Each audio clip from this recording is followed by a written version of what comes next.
Hi hello. അപ്പോൾ നമ്മുടെ ഇന്നത്തെ പോലെ ഈവനിങ് വ്ളോഗാണ്. അപ്പോൾ കഴിഞ്ഞ ദിവസം ഞാനൊരു സാൻഡ്വിച്ച് ഉണ്ടാക്കുന്ന റെസിപ്പി ഇട്ടിട്ടുണ്ടായിരുന്നു കേട്ടോ.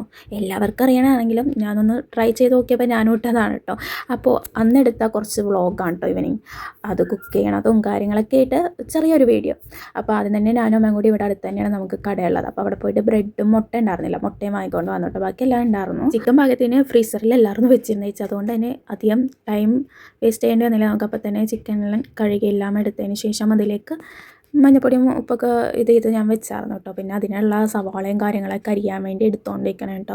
അപ്പോൾ ഇങ്ങനെ ഇവിടെ നിന്ന് എല്ലാം ഞാൻ റെഡിയാക്കി കൊണ്ടുപോയിട്ട് ഹാളിലിരുന്ന് ടി വിയും കണ്ടായിരിക്കും കേട്ടോ ഞാനിങ്ങനെ സവാളയും കാര്യങ്ങളൊക്കെ അരിയണത്. അതാകുമ്പോൾ ഒറ്റയ്ക്ക് പണി കഴിയുകയും ചെയ്യും, ഇങ്ങനെ അടുപ്പിച്ചെല്ലാം വെച്ച് കഴിഞ്ഞാൽ. അപ്പോൾ പിന്നെ ഞാൻ അതിൻ്റെ പണിയിലേക്ക് ഇറക്കിയപ്പോഴേക്കും അമ്മ റെസ്റ്റ് എടുക്കാനിരുന്നു. ഞങ്ങൾ രണ്ടുപേരും കൂടി അടുക്കളയിൽ എന്തായാലും ശരിയാവില്ല കേട്ടോ.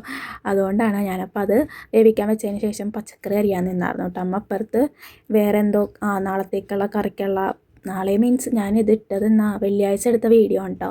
അപ്പോൾ ശനിയാഴ്ചത്തേക്കുള്ള കറിക്കുള്ള കുമ്പളങ്ങ ചാറ് വെക്കാമെന്ന് വെച്ചാൽ കുമ്പളങ്ങ അമ്മ അവിടെ നിന്ന് അരിയാനുണ്ട്. അപ്പോഴത്തേക്കും ഞാൻ വെജീസെല്ലാം അരിഞ്ഞും കഴിഞ്ഞു. അപ്പോഴേക്കും നമ്മുടെ ചിക്കനൊക്കെ വെന്ത് വന്നു. അങ്ങനെ ഞാൻ ഈ ഒരു സാൻഡ്വിച്ച് ഉണ്ടാക്കിയാണ് കേട്ടോ. അപ്പോൾ ഇനി ഇതിൻ്റെ റെസിപ്പി കണ്ടിട്ടില്ലെങ്കിൽ ഞാൻ താഴെ കൊടുത്തേക്കാം. അടിപൊളി ടേസ്റ്റുള്ള സാൻഡ്വിച്ച് ആണ് കേട്ടോ. എന്തായാലും ട്രൈ ചെയ്ത് നോക്കുക. പിന്നെ രാത്രിത്തേക്കുള്ള ചോറിന് അമ്മ വഴുതനങ്ങയാണ് വാട്ടണത്. അതും വാട്ടി ഞാൻ ചോറ് കഴിച്ച് വീഡിയോ എടുക്കാൻ മറന്നു. ശരിക്കും ഞാൻ എഡിറ്റ് ചെയ്ത് ഇന്നലെ ഇടേണ്ടതാണ്. എനിക്ക് എഡിറ്റ് ചെയ്യാനുള്ള മടി കൊണ്ടാണ് ഇത്ര നീണ്ടു പോയത്. പക്ഷേ എനിക്ക് ഇടാതിരിക്കാനും തോന്നാറില്ല വീഡിയോ. അപ്പോൾ നമുക്ക് അടുത്ത വീഡിയോ കാണാം കേട്ടോ.